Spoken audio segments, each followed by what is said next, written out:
Fantastic. Hello, everybody. And my name's Shelley. I do realise it probably says Michelle on the programme. Most people call me Shelley. I'm going to apologise briefly for the, I think, slight change in running order. Not anymore. Now you're here, excellent. We're back in order again. That's great. Slight lab issue this morning.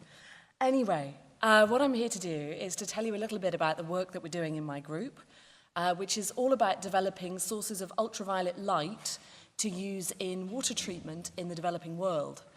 And I'm, as you can see, based in the materials science department at Imperial. So my research area is very much about developing new materials that will convert electricity into ultraviolet light as effectively as possible. But of course, we always have to be very aware of the context that we're working in. So to begin the talk, I will perhaps outline some of the global challenges relating to water at the moment, so you get an idea of where what we're doing fits in. So yes, so of course, I don't think I need to explain very much about how important clean water is. What you may not be aware of is the uncertainty, the variation in the availability of clean water around the world. Now, this infographic was put together by the BBC a couple of years ago. That's actually still pretty much up to date. And what it shows is that, of course, in the Western world, we all have access to clean water, pretty much. But in the developing world, it's a very different story. And something that's important is to distinguish between clean water and improved water. So when we look at these figures, it might look as though up to 85 to 95% of people in, let's say, India and China have access to clean water. In fact, that's not true. Most of those people only have access to improved water supplies, which means, let's say, for example, the water has gone through a pre-filtration stage, but it probably isn't microbiologically safe. And when we go to sub-Saharan Africa, of course, the figures are much tougher. Okay, some of those might say up to 85%, but again, that's only improved water. And in reality, it's less than 40% of people have any access to water that we would class as microbiologically safe. And on top of that, having access to that water doesn't necessarily mean you can afford it. So let's say, for example, in cities in Nigeria, microbiologically safe water is available, but it costs so much that most people can't afford to access it. So the net result of that is a bit of a problem. We've got approximately 3 million people dying each year from waterborne disease. Now, of course, the problem isn't simply limited to the availability of clean water. There's also sanitation and health involved. But clean water is an important part of it. And, of course, this has attracted the attention of the World Health Organization. And they did a study recently comparing different methods of water treatment. And they came to the conclusion that treating water using ultraviolet light is probably the most effective method. Now, that's something that, as a materials scientist, caught my attention, because a lot of the work I do is about converting one form of energy to another using a particular type of material. And my research background is in optoelectronics, so converting electricity into light. So that seemed like a good area to try to focus our research efforts. Now, people often say to me, well, why are you going to all of this trouble when we could just boil it? Which you think is a pretty good question.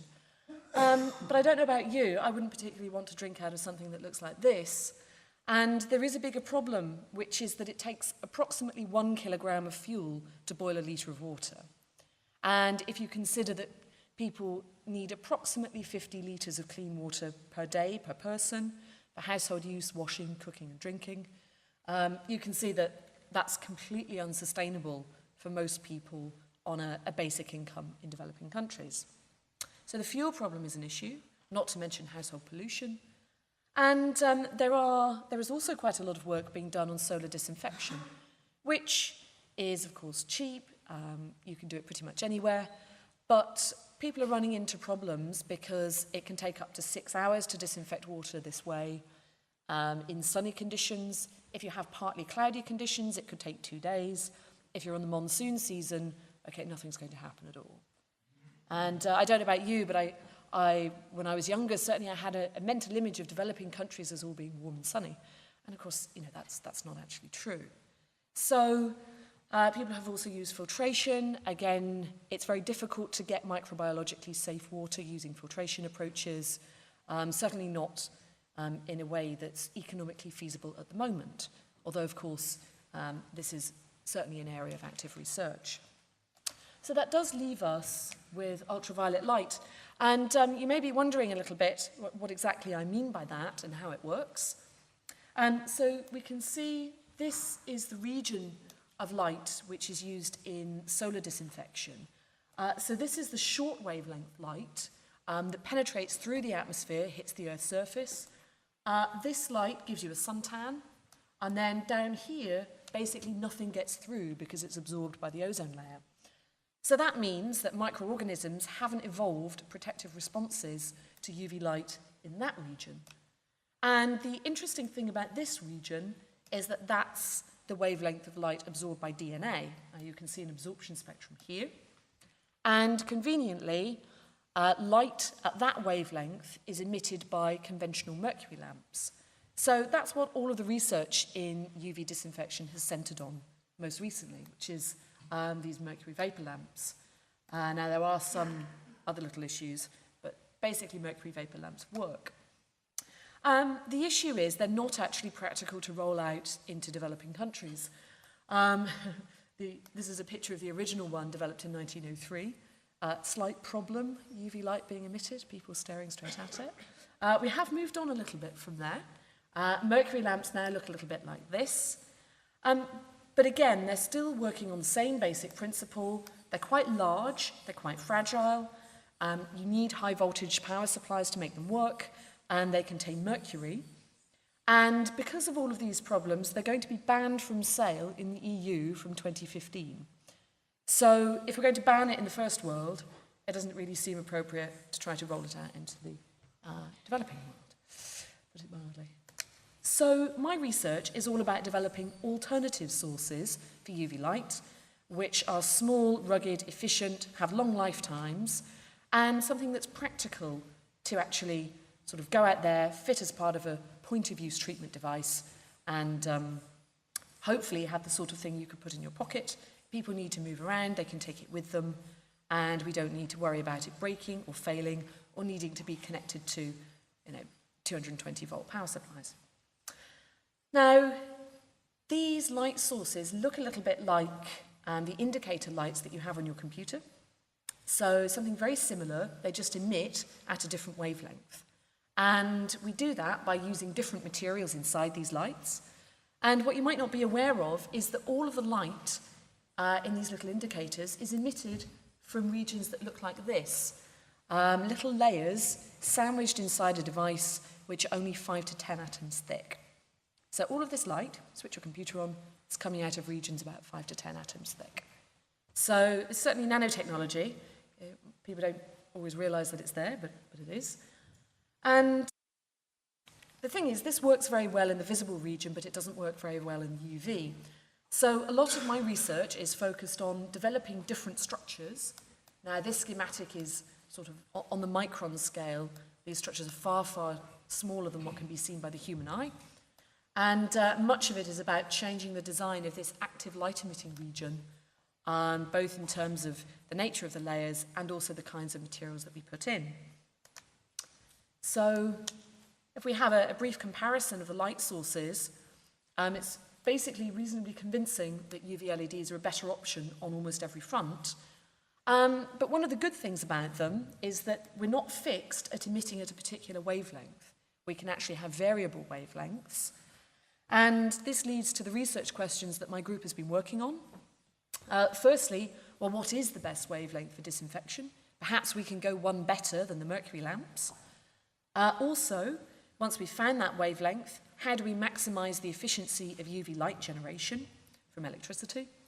And finally, once we've emitted the light, how do we make the very best use of every photon? Because there's no point generating them efficiently, only to fire them into the wall of a container where they get absorbed, sort of a waste of light. So our recent highlights are answering these questions. We have got an answer, wavelengths that's more effective than the mercury lamp. We know quite a lot now about how to improve the efficiencies. It's all about reducing the density of defects in the materials inside this active region of the device. And we've also got a subgroup working on making the best use of every photon, so this includes optical design. So in my research group, to do this, we've had to build quite a large group containing people that work all the way from materials theory into materials design, device design characterization, and into the application stage. And I think that's actually been the secret of our success, having people working in all of these different areas, but being able to communicate with each other. Some of the most interesting things we're working on at the moment, as I was saying, are new materials to do that conversion more efficiently. Now, I won't go into it, but if anybody has a materials or physics background, I'd be happy to chat a little bit more about that. But of course, that's not the whole story, and I can't possibly encompass every sphere of knowledge that we need to understand in order to make an effective contribution to water disinfection technology. And I thought some of the challenges that we're likely to face were encapsulated quite nicely by a quote from somebody working on a filtration project in Guatemala. So this is something relatively similar to what we're trying to do, which is developing a point-of-use treatment device, although in this case based on filtration. And what he said was that our challenge is getting the filters accepted in the communities.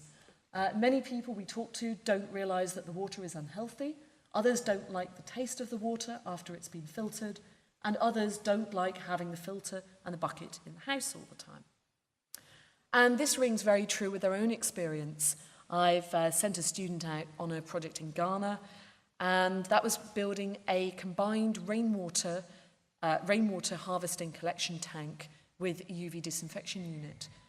And he said the greatest problems were educational and cultural, the concept that, for example, water that comes from the sky must be pure, even after it's been sitting in a tank at tropical temperatures for 4 weeks.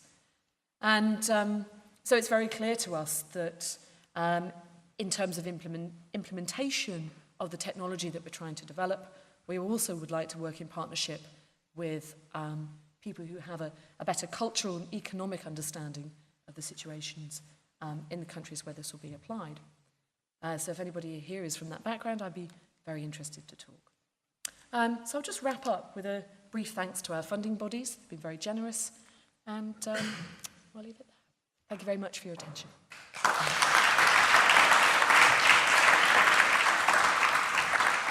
Brilliant. Thank you very much, Dr. Shelley. What are your hopes for the next stage of your research in terms of bringing these products to market? How involved would you be in actually getting them out and about, I guess? Right. Well, there's a couple of steps involved in this. I would say where the remit of the group's work stops is creating prototype devices. Mm-hmm. And we have a new facility at Imperial run by my group, which is devoted to materials development. Yep. So taking these ideas, accelerating them, getting prototype devices. But then the next step is to work probably with Imperial Innovations. Imperial Innovations being? That's a technology transfer company that gets involved as soon as academics have got something that looks like a working invention that we think we might be able to patent. Yep. And then they take care of the IP, yep. And then we work with them. And then hopefully get some investment. And hopefully get some investment, that's right. Start being able to see this technology being of use, right. And saving lives hopefully. In the field. Terrific, very exciting. Does anyone have any questions while Dr. Shelley is here? Yes, we do have a question at the front here. Just out of curiosity, what is the power required to really disinfect the water using UV? Well, it depends on the volume of water. And it also depends quite a lot on the optical design of the chamber. And it's difficult to tell because really it's an economic question, okay? So what we try to do is to define a figure of merit, which is the cost per litre of water treated. So we put water in, we have a black box, we have clean water out, we ask how much it costs. And it's not yet clear whether it will be more cost effective to have a wide array of multiple low power sources, which might be cheap, versus one very high power one. So the question about what power it it sort of depends, really. But so as a first measure, we look at the efficiency rather than the total power, and then work out how cheaply we can produce each watt of optical power, and then subsequently work on the device design to maximize the best use of that output power. So, sorry, I can't give a simple answer, but there's a framework for it. Terrific. Well, if nobody else has any questions. Oh, we do have a question. Sorry, right at the back. You're going to get fit over this couple of days, aren't you? One question. In developed worlds, we tend to use chemicals as part of the cleaning process. Does this include that, or would it replace the chemicals? Like, would this be the new way to clean out the water? Yes. So, of course, this is talking about microbiological safety, and you are right, there are concerns around chemical purity. I suppose there are two ways of thinking about it. Obviously, we use chlorination of water in the first world, but the thing about chlorination is that it requires centralized distribution plants.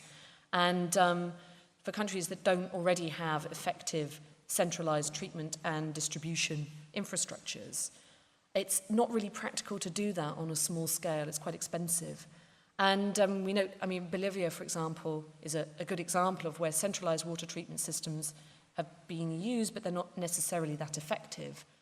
Because recontamination can occur very easily after the water leaves the centralized plant.